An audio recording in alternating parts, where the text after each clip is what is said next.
Bonjour à toutes et à tous, merci de choisir Sport FM, la référence sportive. Dernier numéro de Dengue cette semaine, merci d'être au rendez-vous.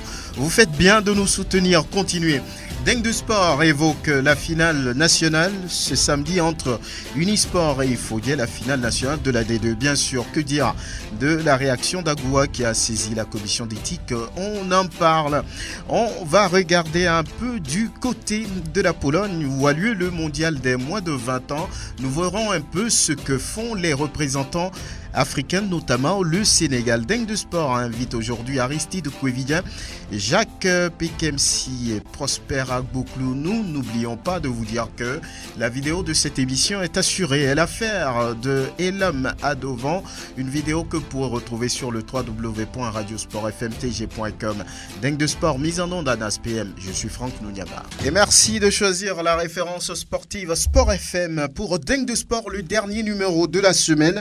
Jacques Pekemsi, bonjour. Bonjour à vous Franck, bonjour à toutes et à tous. Tout va bien? Oui, on rend grâce à Dieu, tout va bien. Très bien, on se rapproche inexorablement de la Coupe d'Afrique des Nations de football.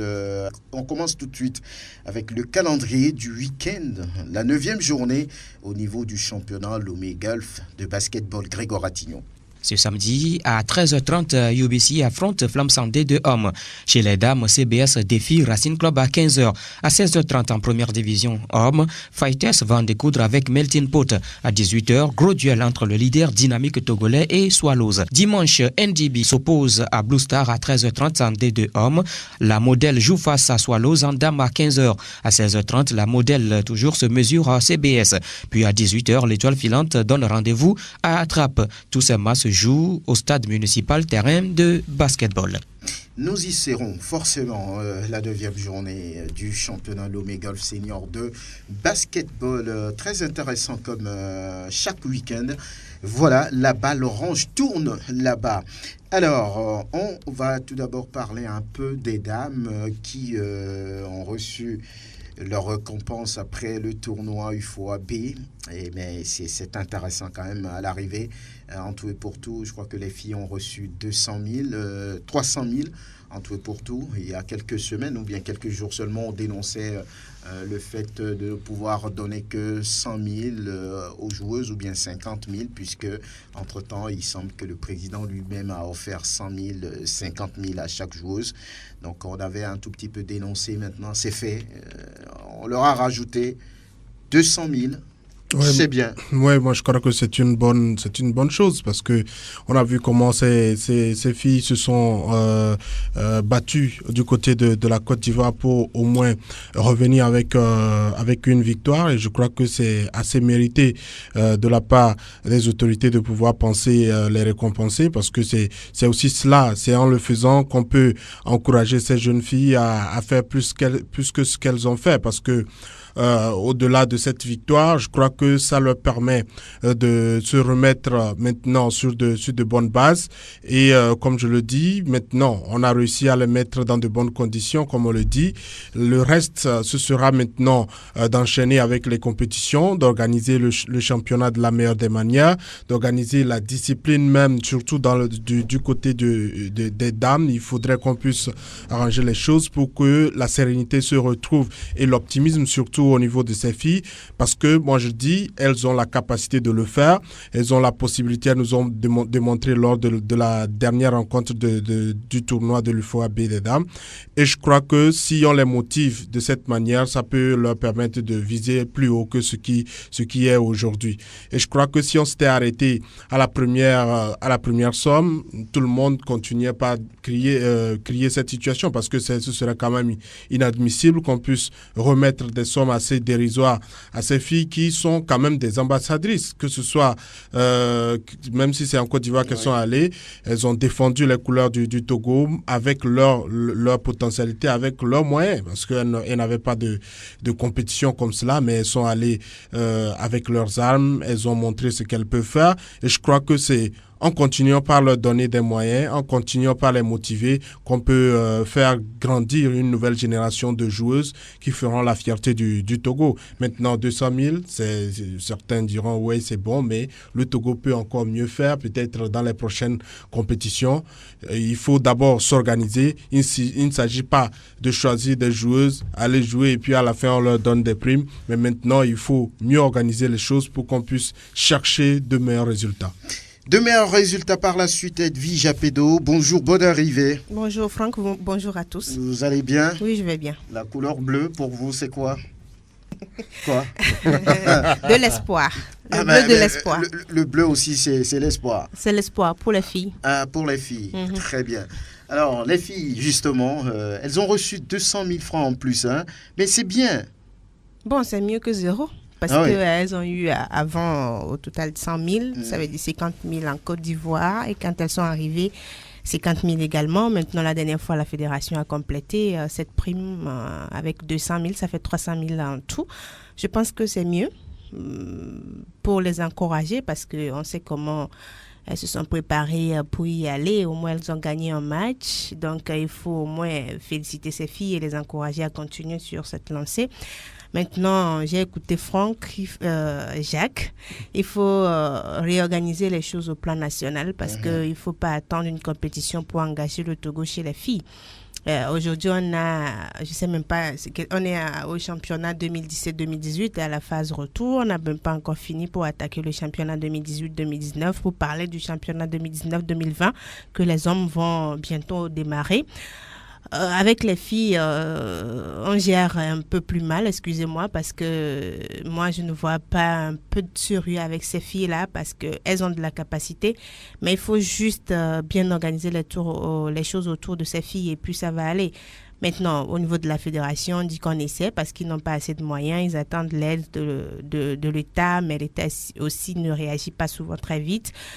Bon, je pense qu'au plan technique ou bien sur le plan sportif, il faut maintenant avoir un tableau un planning bien défini, organiser les compétitions et même participer à d'autres tournois que d'attendre le tournoi de l'UFOA ou bien se fixer des objectifs comme la participation à la CAN féminine, se dire que dans 2 ans, on veut que le Togo soit à la CAN féminine et là, on met les moyens pour. Et voilà, on va dire que c'est un bon début, c'est une bonne chose. Bon, des 100 000, ce n'est pas de la mer à boire quand même. Mais bon, on peut mieux faire, comme Jacques l'a dit, Edwige également.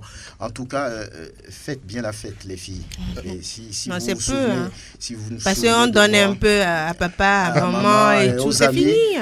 C'est fini. N'oubliez pas, je fais partie des amis, les filles. je fais partie aussi de ceux qui ne comptaient pas sur vous. Qui comptent sur la poche. Et moi, je crois que, comme elle le dit, c'est peu. Et il faudra que ces filles visent mieux que cela. Il y a des joueuses qui gagnent des millions. Ce n'est pas avec 200 000 qu'on va s'enorgueillir, on va faire la fête, alors qu'en réalité, on peut viser plus haut.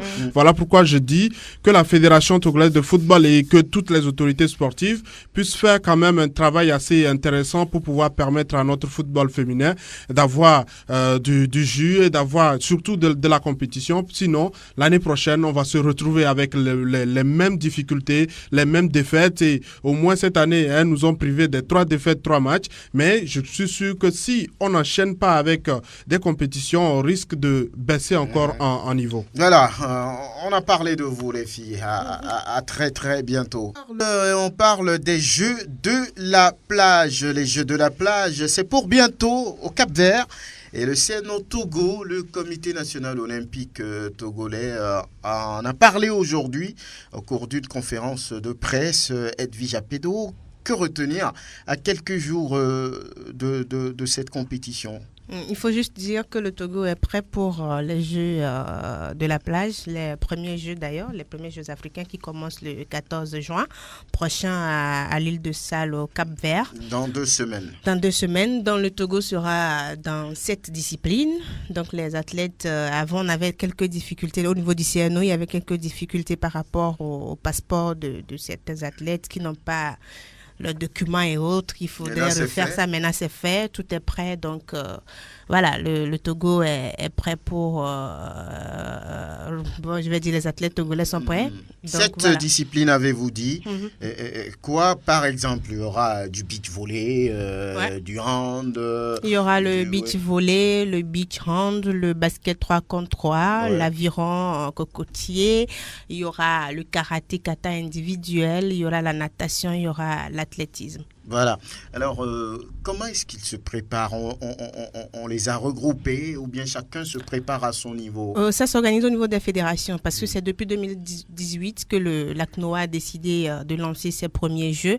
Maintenant que le CNO, qui est membre de la CNOA depuis des années, était également présent à ce congrès, est revenu avec l'information. Les fédérations étaient au courant. Il y avait eu plusieurs réunions avec ces fédérations. Ben, certains se sont désistés parce que c'est 11 disciplines en tout pour ces premiers jeux. Maintenant, les 7 disciplines retenues, c'est au niveau des fédérations parce qu'il y a des performances à retenir. Quand on prend le basketball, c'est le top 11 au niveau de l'Afrique. Si vous êtes dans le top 11, vous êtes retenu pour cette compétition, c'est le premier critère. Le beach volley également et la participation de votre équipe nationale, je parle des sports collectifs, de votre équipe nationale à des compétitions continentales et mondiales. Quand on prend par exemple le beach volley, ils ont eu à participer à des compétitions continentales, le hand également, ils étaient à île Maurice. Le basketball 3 contre 3, on a eu à abriter 2 fois à la CAN. Et on était 3e tout dernièrement chez les dames et 4e chez les hommes. Donc, on est dans le top 11. Voilà pourquoi le basket a eu 2 places. Le beach volley chez les hommes, puisqu'ils étaient plusieurs fois sur le continent, eux, ils ont déjà leur place qualificative. Mais les femmes n'ont pas pu valider cette place. Donc, c'est seulement une équipe qui ira pour le beach volley. Le beach hand sera avec 2 équipes. Donc, voilà. On a comme l'impression que le Togo ne profite pas de sa plage, surtout côté sport. Mais tout est là, la plage. Elle est là, sur, on va dire, combien de kilomètres déjà, Jacques? 50, voilà.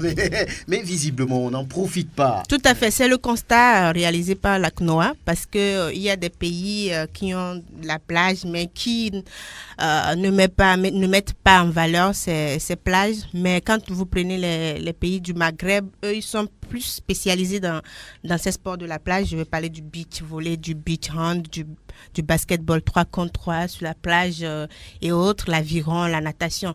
Ils sont des spécialistes dedans. Maintenant, la CNOA veut que ces sports soient un peu plus vulgarisés sur tout le continent. Donc, voilà pourquoi ils ont lancé les jeux. Maintenant, au Togo, on en parle tout le temps. Quand le beach volley a commencé, le beach hand, on en parlait. Il faudrait que les autres disciplines aussi, il faut organiser surtout des compétitions nationales. Maintenant, au niveau du CNO, ce qui a été dit aujourd'hui, c'est que après ces premiers jeux, au retour, ils vont demander aux fédérations de réorganiser leurs disciplines en ayant des clubs. Comme quand vous prenez par exemple le basket, il y a l'étoile filante, Dito, donc il faut avoir une équipe de Dito pour le beach volley ou bien le beach hand. Donc on sait qu'il y a des clubs qui pratiquent également le beach volley et quand il y a des compétitions comme ça, les fédérations n'auront plus de difficultés à détecter les athlètes. C'est une bonne chose, en tout cas la plage, mais il y a toujours du monde. Et puis il y aura un peu plus, puisque les autorités parlent de sécurité au niveau de la plage, quand il y a à chaque moment, il y a des compétitions, je pense qu'on sera plus à l'aise et puis vous allez faire chaque week-end des tours là-bas pour suivre les jeunes. Même sans des événements sportifs, lorsqu'on fait un tour à la plage, c'est des milliers de personnes qui s'y trouvent chaque week-end surtout. Je pense qu'il faudra profiter plus de cette plage-là qui est là. Oui, justement. Donc, il va falloir en profiter. Prosper, bonne arrivée. Merci, tout va bien. Oui, qu'est-ce que le Togo peut attendre de ces jeux-là? Bon, la dernière fois, je posais la question à Nato Atou par rapport au beach volley. Le Togo y va pour peut-être apprendre, pour voir un peu comment ça se passe et peut-être en profiter, organiser, pourquoi pas, les Jeux africains ici. La plage, elle est belle. Ouais, donc voilà, il était un tout petit peu pessimiste. Il dit que le Togo ne va pas jouer les premiers rôles. Je crois que c'est bien de préparer l'opinion déjà. On parle du beach volley. Non, vous savez, on a toutes les dispositions naturelles. Que ce soit matériel, que ce soit humain, mais il manque beaucoup plus de volonté manifeste sur le plan financier, surtout politique, parce que la majorité de nos autorités s'adonnent peu à cette conviction-là. Promouvoir le sport, il va falloir quand même qu'il y ait une éducation, une prise de conscience de ce côté-là. C'est ce qui fait que quand vous avez les responsables sportifs, ils n'ont pas la clé de voûte de l'énigme. Ce ne sont pas eux qui décident en fait, parce que il y a les problèmes de moyens et c'est l'autorité compétente qui devrait, auquel il revient, à laquelle plutôt il revient de donner les moyens, de donner le tocsin. Maintenant, quand ces autorités, ces responsables sportifs arrivent, ils disent le minimum pour ne pas se faire prendre au piège. C'est des astuces pour se sortir donc d'un guêpier étendu par rapport à cet aspect-là. Donc, mais nous le déplorons de génération en génération. Il y a notre génération, la génération de nos parents, la nôtre et nos enfants qui suivent et qui vont subir la même chose. Je crois qu'il doit y avoir un changement de mentalité. Il faut qu'on investisse dans le sport aussi. Il faut qu'il y ait une prise de conscience, une volonté politique surtout de pouvoir aller de l'avant dans ces domaines-là. On ne va pas cogiter tous les jours alors qu'on a des valeurs, alors qu'on a, comme on appelle, de la potentialité pour pouvoir compétir. Et à chaque fois, on se doute de nous-mêmes et on se dit que les autres sont meilleurs que nous et on reste là. Maintenant, l'initiative est là. Il va falloir quand même renforcer, je dirais bien sûr, les intentions pour pouvoir donner la chance à ces Togolais-là qui se donnent, qui se battent nuit et jour pour ces sports-là, afin qu'eux aussi puissent être regardants au niveau international, pour qu'ils puissent gagner en confiance et aller compétir avec beaucoup plus de conscience. Pourquoi ne pas hériter eux aussi donc du fruit de ce qu'ils font, des primes énormes qu'on paye aux footballeurs souvent, et l'investir dans ce domaine-là aussi pour que ces athlètes-là aussi se sentent mieux. Ce serait la solution. Sinon, on a de la potentialité, la qualité, et ça peut nous permettre d'aller de l'avant. Voilà. Jacques? Oui, bon, je dis que, en tout cas, il ne faudrait pas s'attendre à un miracle. Au cours de cette participation, déjà qu'on prépare nos esprits à une participation juste pour participer, parce qu'à un certain moment, il faut être réaliste. On ne voit pas nos sportifs sur les plages, on ne les voit pas se donner à cette discipline, que c'est des rares joueurs, par exemple, que tu vois quelquefois courir dans le sable, et le reste, c'est terminé. Alors qu'on dit que c'est une discipline, c'est une compétition qui est consacrée justement aux jeux de la plage, aux jeux qui sont toujours exploités avec le sable et tout cela. Aujourd'hui, on n'a presque pas de sportifs qui s'adonnent à tout cela. Pas parce qu'ils n'ont pas envie, mais justement parce qu'à un certain moment, les responsables de cette discipline ne mettent pas la priorité à un certain moment. Je me dis qu'aujourd'hui, on ne devrait pas hésiter, par exemple, pour avoir de bons coureurs cyclistes qui font des hautes montagnes, parce que notamment nous avons un relief qui nous permet d'être bien aguerris. On n'a pas également des sportifs qui doivent à tout prix supporter certaines choses. Il y a Ivala par exemple, mais à chaque fois qu'on dit la lutte africaine, on se retrouve dernier. Voilà. Pourquoi? Parce qu'à un certain moment, on ne valorise pas nos acquis. On a tout pour pouvoir valoriser et avoir des stars dans les sports, mais à un certain moment, comme Prosper le dit, il faut investir dans le sport, mais je crois que toutes les autorités le savent. Mais c'est une question de volonté. Pourquoi elle ne veut pas mettre de l'argent dans le sport? C'est la question qu'il faut se poser. C'est pour cela que je dis qu'il faudrait, je ne sais pas, exorciser certaines personnes. Ça va faire sourire, mais c'est de cela qu'il s'agit. C'est de cela qu'il s'agit vraiment. Quand on parle de la lutte africaine, on ne retrouve pas le Togo, alors qu'il y a une base à travailler. Mais aïe, aïe, aïe, ça fait très mal. Lorsqu'on voit un peu ce qui se passe au Sénégal avec la lutte avec frappe, où les acteurs, les athlètes gagnent jusqu'à 100 millions après un combat. Mais regardez un peu. Sans transition, on prend la direction du Septentrion. Guler Inoussa, bonjour. Guler Inoussa, bonjour. Bonjour, nous sommes en France. Bonjour aux auditeurs de la référence au fil de 91.9 la rue des Colibris. Alors, la décision est tombée. Elle est en faveur d'Unisport de Kouloundé. On sait que le club de Kouloundé a pris la route pour Lomé. Alors, comment cette décision a-t-elle été accueillie de l'autre côté? Bon, je crois que ce n'est pas les réseaux sociaux que les uns ou les autres ont appris la nouvelle et ensuite des émissions animées par ici, par des coups de fil. Mais il n'y a pas eu quand même une liesse populaire au niveau de l'état-major d'Unisport de ce côté, dans le quartier de Kouloundé. Il n'y a pas eu quand même une joie populaire par ici et par là avec tambour à l'appui. Et puis je crois que c'est à partir de la nouvelle là que Unisport, dès que la nouvelle est tombée, et puis mercredi dernier, ils ont repris les séances d'entraînement parce qu'il y a un grand tournoi de football qui se joue sur leur terrain. Mercredi, d'abord mardi, ils se sont entraînés, mercredi, jeudi, et puis ce matin, ils ont repris la route vers 7h30, et puis aux dernières nouvelles, ils doivent être dans les parages d'Atapamé en direction Lomé pour cette finale nationale. Nous attendons que ça va donner demain dans l'après-midi à Lomé. Voilà, on sait que derrière, Agou a réagi. Quelles sont les nouvelles là-bas? Bon, je crois que du côté de Koussountou, personne n'a aussi manifesté ses mécontentements. Et on laisse le président aussi continuer par se battre avec des courriers en aller-retour. Nous attendons que, bref, tout le monde est d'abord déçu.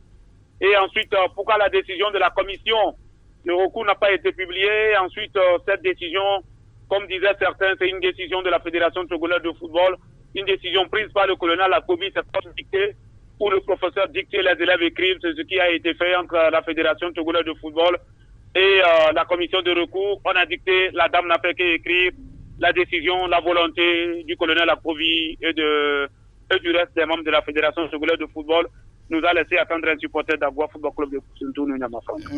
Voilà. Autre chose à préciser avant de vous laisser partir, Gueuler?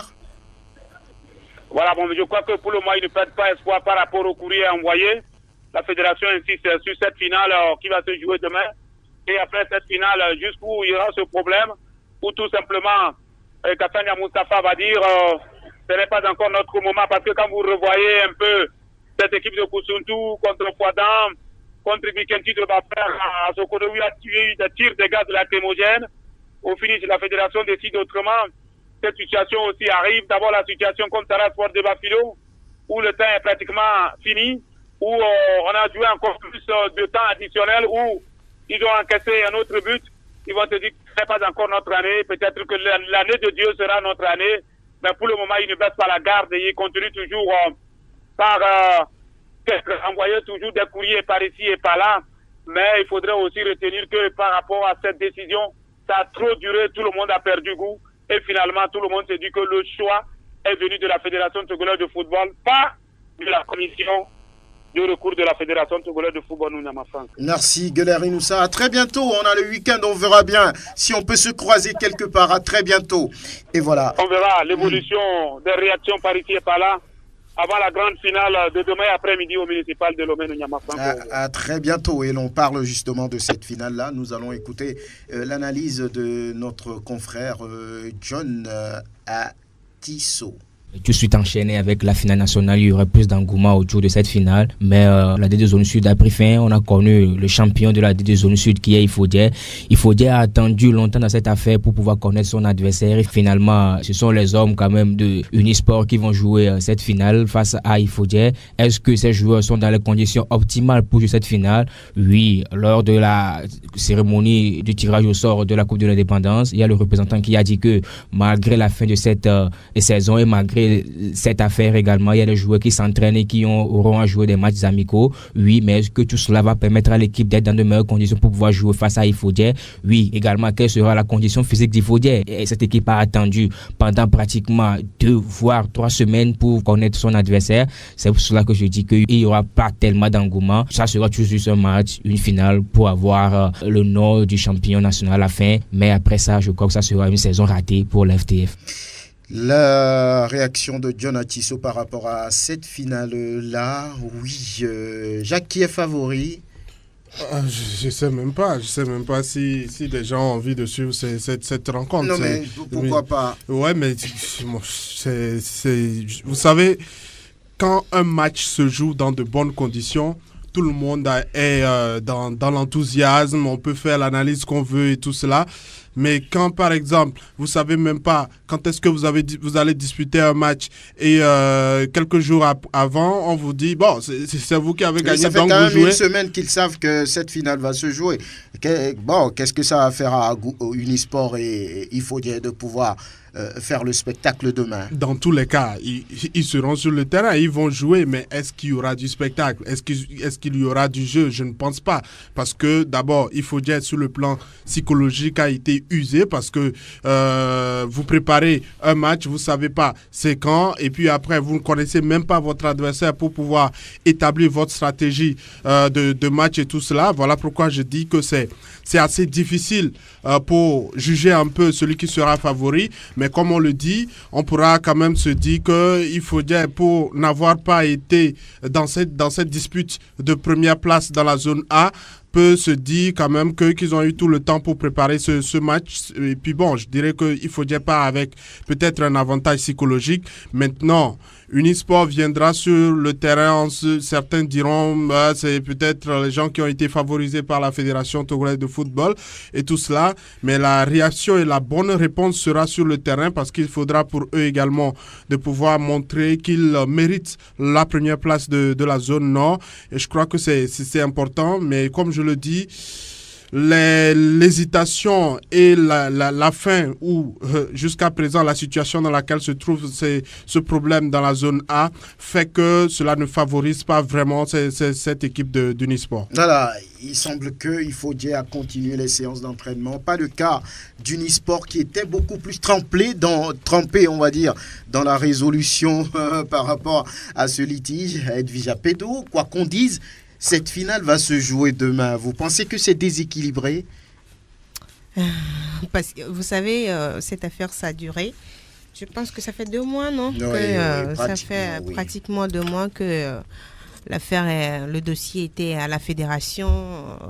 Il faut dire qu'il est sorti champion de la zone sud, attendait l'adversaire de la zone nord. Depuis, j'ai suivi un entretien du président d'Ifoudia qui disait qu'ils sont fatigués, ils s'entraînent, mais c'est aussi un coup.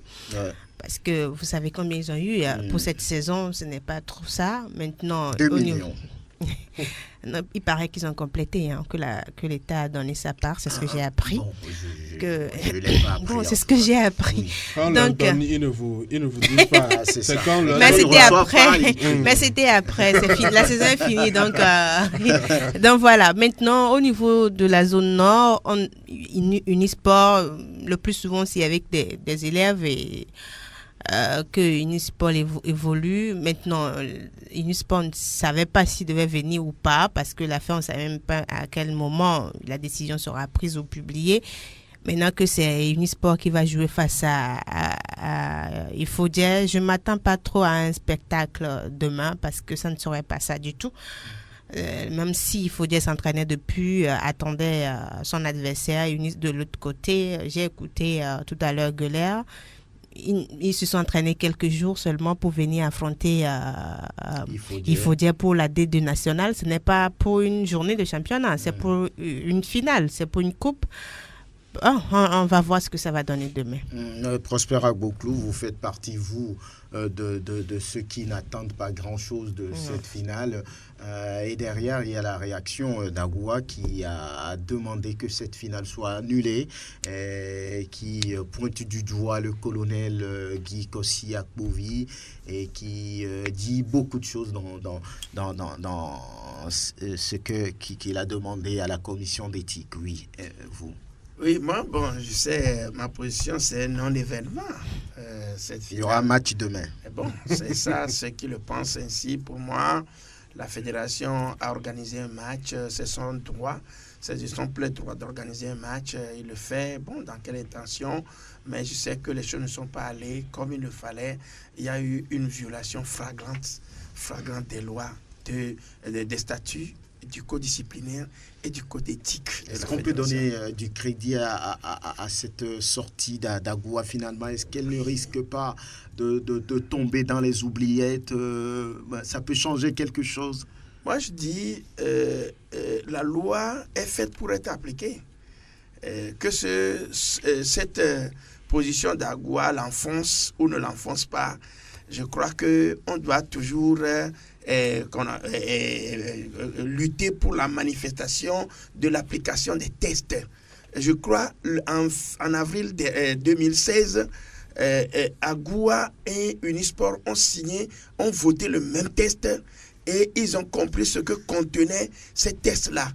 Et les articles 64, 70, 69 des statuts, l'article 38, les compétences de la fédération, les compétences du COMEX, tout le monde a bien lu avant de voter.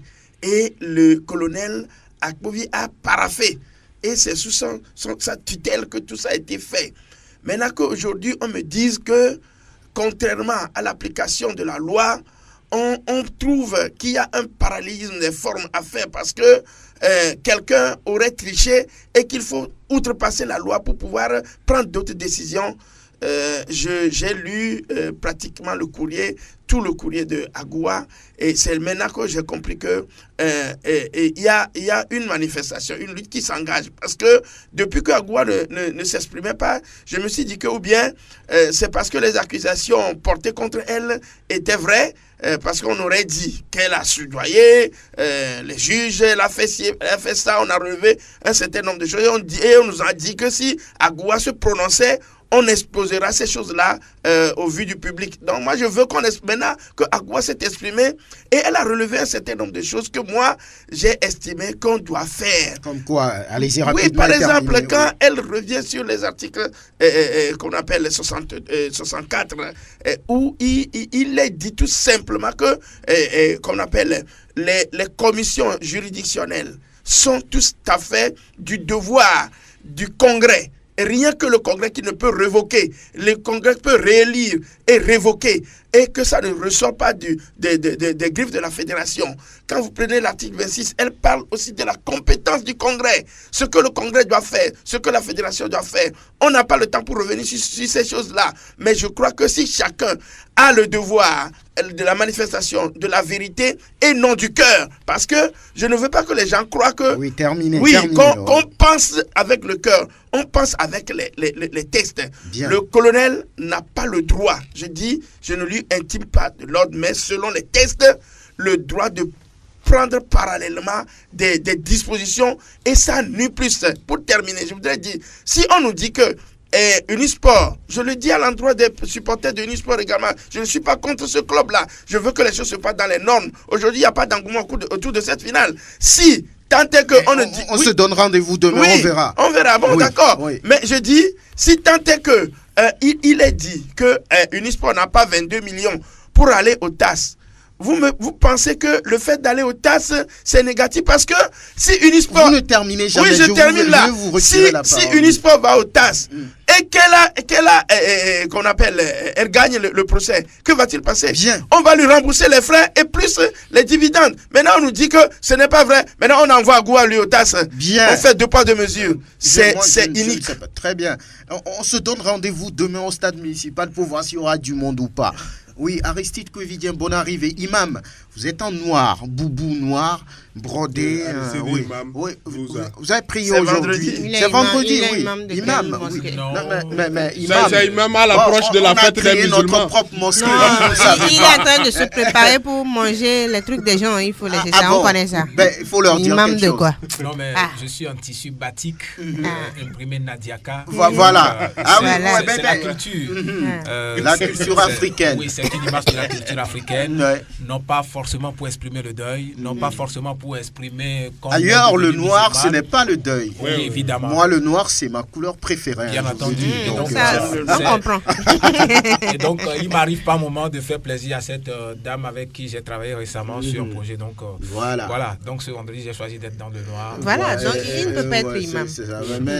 Moi-même, je vais lui donner ce titre-là. Oui, demain, on va retrouver, il faut dire, Unisport pour la grande finale de la D2 nationale. Oui, et derrière, il y a cette sortie d'Agoua qui n'est pas d'accord, qui pense que la commission de recours recomposée par le COMEX, a juste fait allez-y. Oui, mais je crois demain, que vous serez au stade. Oui, bien entendu. Très bien bien. entendu. Je crois que si on s'en tient même au dernier communiqué de cette commission, il me semble que la commission n'a pas rendu de décision, mais a simplement fait constater quelque chose en disant simplement qu'il y a eu 10 jours, il y a eu une histoire de 10 jours, c'est-à-dire hors délai, il y a une question de délai qui a été signifiée. Et donc, sur le fond, la commission ne s'est pas prononcée, c'est-à-dire la commission recomposée ne s'est pas prononcée, mais sur la forme, elle a dû constater simplement que oui, le recours donc du club d'Agoua est irrecevable tout simplement parce que voilà. Je pense que comme on le sait et comme on le dit la plupart du temps, les tests sont têtus et ils ne demandent qu'à être appliqués. Et donc, je crois que en réalité, on ne devait pas chercher de midi à 14h. C'est-à-dire qu'on a les tests, il fallait simplement qu'on s'en tienne à ce que disent les tests pour pouvoir trouver une solution. Mais au-delà de ça également, je pense fondamentalement que par rapport à cette histoire Unisport Agoua ou Agoua Unisport, il y a eu quand même une procédure viciée. Ayons quand même le courage de le reconnaître.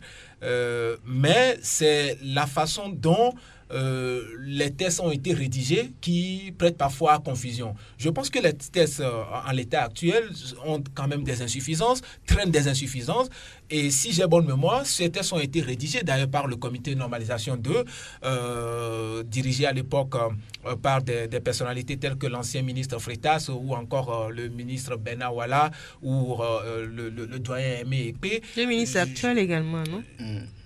Non, Antoine était dans le... Non, le ministre actuel. Actuel. Le ministre actuel, voilà. Donc, je crois que ces personnes sont toujours là. Et elles maîtrisent, donc, à mon sens, disons, l'esprit de cette loi. Parce qu'en réalité, dans le droit, il ne faut pas quand même qu'on puisse l'ignorer.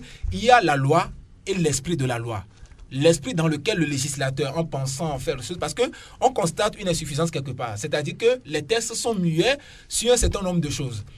En réalité, la commission indépendante ou le tribunal indépendant dont on parle, il me semble que c'est en principe lorsque ces cas surviennent, les cas comme celui d'Agoua Unisport surviennent, que c'est en ce moment qu'il faut mettre en place ce tribunal, et c'est ce tribunal en réalité qui a compétence. Donc ce tribunal n'est pas permanent, c'est ça? Non, n'est pas permanent, évidemment. Mais là, ça, c'est un problème. Oui, c'est un problème. C'est pour ça que je dis que les tests ont des insuffisances qu'il faut corriger. Mais ces tests seront corrigés évidemment lors du prochain congrès.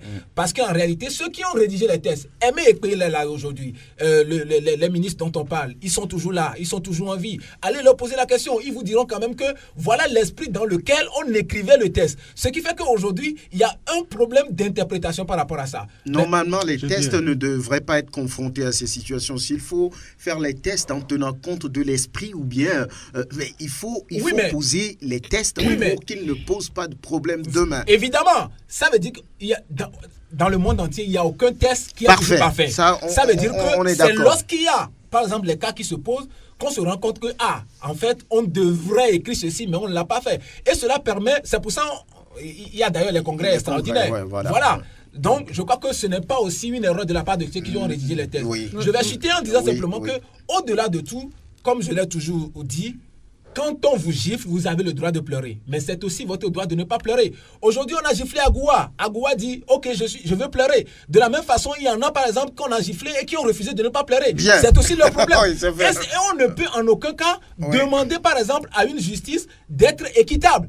En aucun moment au monde et en aucun test. La justice doit être juste. La justice doit être juste, bien évidemment. Oui, voilà. Oui, vous voulez réagir? Oui, vous savez, quand l'affaire Agoua Unisport a commencé, D'abord, au niveau de la commission de recours, je ne sais pas ce qui s'est passé. Ils ont commencé par vicier la procédure et autres.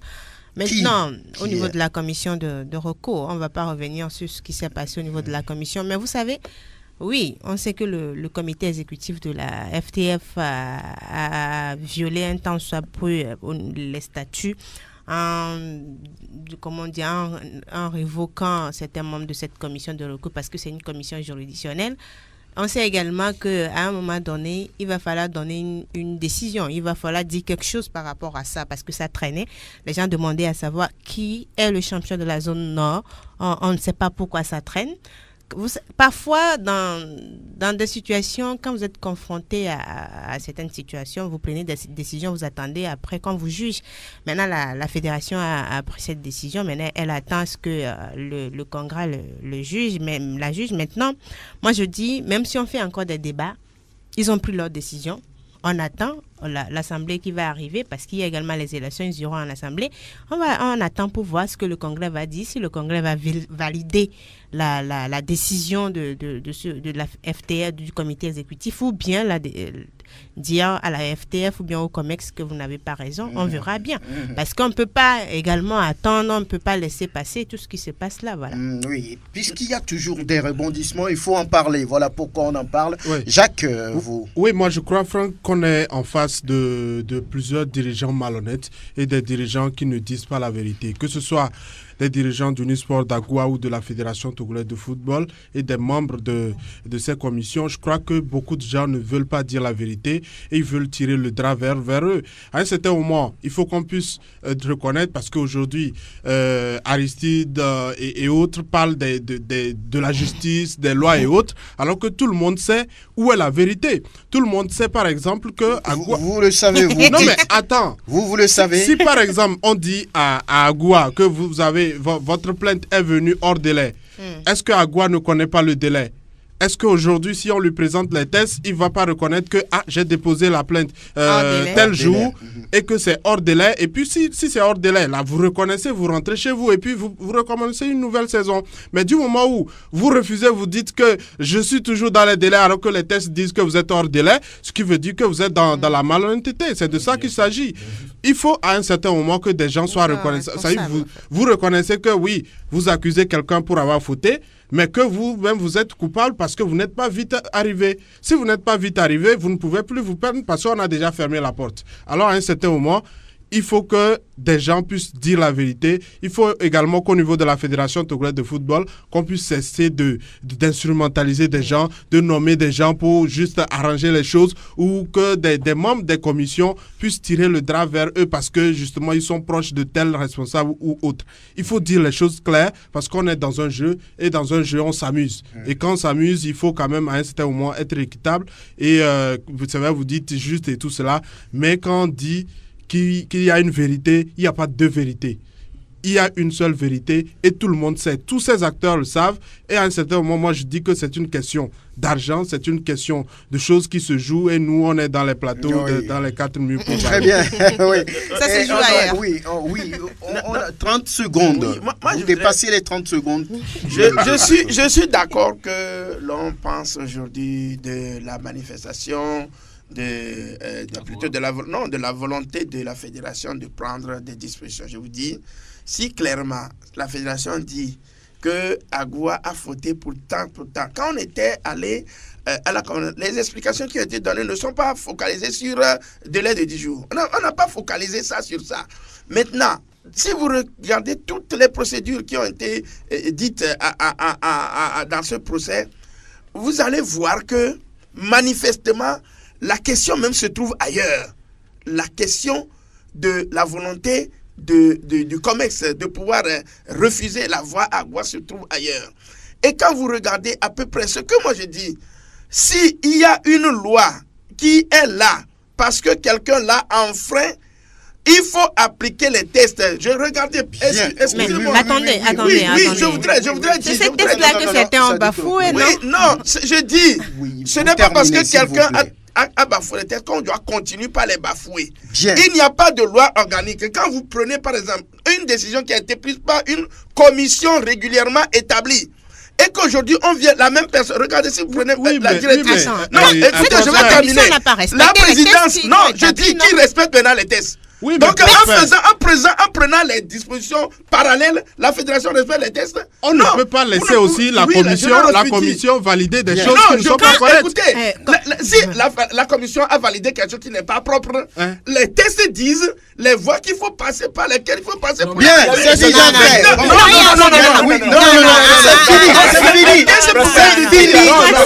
Je ne suis pas d'accord avec vous. On termine. Non, on passe à autre chose. On passe à autre chose. On parle de l'UFOA Sénégal 2019. Sénégal 2019 avec les matchs, le tirage au sort. Le pays hôte, le Sénégal qui joue contre la Guinée-Bissau, le Ghana contre la Gambie.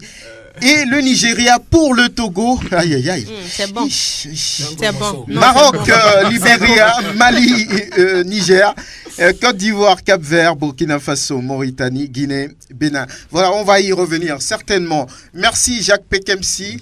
Merci Aristide Kouevidien. Prosper Agouklou. Merci Franck. C'était se battre. Il ne faut pas que nous on s'énerve pour ça. Ils ont leurs intérêts. Quoi. Voilà. C'est le titre merci. De mon prochain roman. Merci Elon Madovo. Merci Anas PM. À bientôt.